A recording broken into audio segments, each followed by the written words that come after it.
Lessons. It's time for a science lesson. We've got all the stuff that we need. There are jugs full of sand, pipes, bottles and cans, and loads of instructions to read. It's time for a numeracy lesson. We've got all the things out of the box. There are counters galore and cubes on the floor and lots of connectable blocks. It's time for a lesson in art.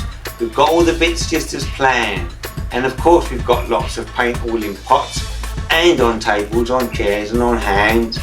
It's time for a PE lesson. There's equipment all over the place.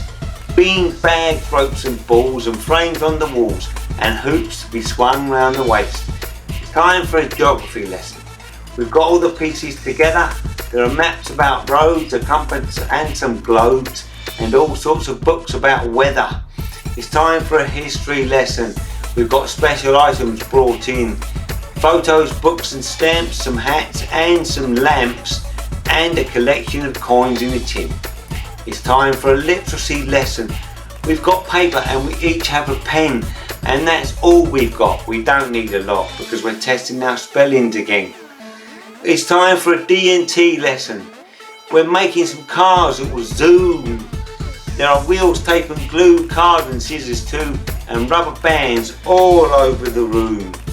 It's time for a lesson in music, and of instruments we have quite a few.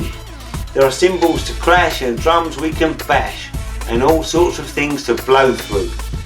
It's time for an ICT lesson. We need to get nothing at all, for the keyboards and screens and printing machines are all in the room by the hall. It's time for a going home lesson. We've got all that we need for that. There are bags, gloves and coats and going home notes. And because it's cold, a hood or a hat.